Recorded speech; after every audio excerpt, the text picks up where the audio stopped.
내일 윤석열 전 대통령의 내란 우두머리 혐의 사건 1심 선고가 나옵니다. 비상계엄 선포로부터 1년여 만에 계엄 사태 정점에 대한 사법적 판단이 내려지는 건데요. 법원에 나가 있는 취재기자 연결해서 자세한 내용 알아보겠습니다. 배윤주 기자. 네, 법원에 나와 있습니다. 내일 오후 3시 이곳 서울중앙지법 417호 대법정에서 내란 우두머리 혐의로 기소된 윤 전 대통령에 대한 1심 선고 공판이 열립니다. 내란 중요임무 종사 혐의로 기소된 김용현 전 국방부 장관 등 군경 지휘부 7명에 대한 선고도 함께 내려질 예정입니다.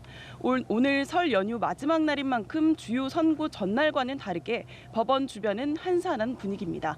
오후가 되면서 지지자 두어 명이 1인 시위하는 모습 정도만 보이고 있습니다. 다만 법원은 내일 선고기일을 앞두고 인파가 몰릴 가능성에 대비해 일찍이 청사 보안을 강화했는데요. 연휴 시작 전날인 지난 13일 오후부터 내일 자정까지 일반 차량의 출입을 막고 있고요. 경내에서의 집회나 시위도 전면 금지하고 있습니다. 경내에 들어설 때는 강화된 보안 검색도 실시하고 있습니다.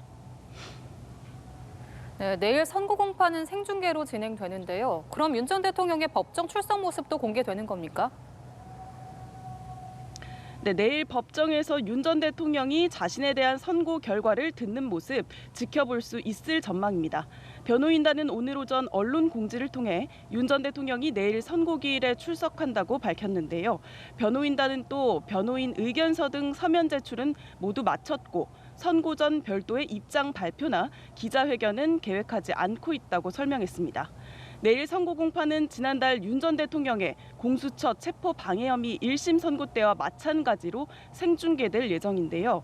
법원이 공공의 이익과 국민의 알 권리를 고려해 중계를 허가한 걸로 보이는데 저희 연합뉴스 TV에서도 선고 장면을 실시간으로 전해드릴 예정입니다. 내란 특검팀은 지난달 윤 전 대통령에게 법정 최고형인 사형을 구형했습니다. 사형 구형 이유도 짚어주시죠.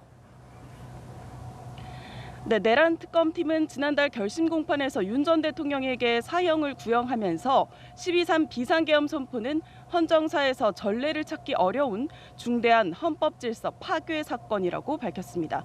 그러면서 비극적인 역사가 반복되지 않도록 전두환, 노태우 세력보다 더 엄정한 단죄가 필요하다고 강조했는데요. 윤 전 대통령에게 참작할 감경 사유가 없다는 점도 언급했습니다. 수사와 재판에서 불성실한 태도를 보였고 부하에게 책임을 전가하는 등 반성의 기미가 전혀 없다는 겁니다.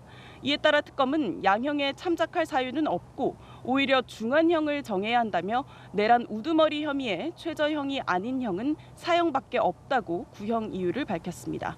반면 윤 전 대통령은 경구성, 호소용 계엄이었고 국회와 선관위에 대한 군경 투입은 질서 유지를 위한 목적이었다고 계속 주장해 왔는데요.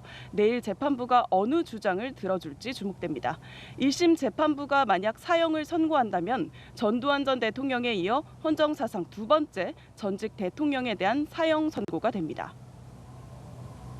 배 기자, 앞서 한덕수 전 국무총리와 이상민 전 행정안전부 장관에 대해선 재판부가 비상계엄을 내란으로 인정을 했죠. 네, 앞서 한덕수 전 국무총리와 이상민 전 행안부 장관의 1심 재판부 모두 12.3 비상계엄이 내란이라고 인정했습니다. 한 전 총리 재판을 맡았던 서울중앙지법 형사합의 33부는 비상계엄을 위로부터의 내란이라고 규정했는데요. 이런 형태의 내란을 이른바 친위 쿠데타라고도 부른다고 짚으면서 내란에 가담한 한 전 총리에게 징역 23년을 선고했습니다. 이상민 전 장관에게 징역 7년을 내린 형사합의 32부 류경진 부장판사도 윤 전 대통령과 김용현 전 장관 등이 내란 행위를 일으켰다고 분명히 밝혔는데요.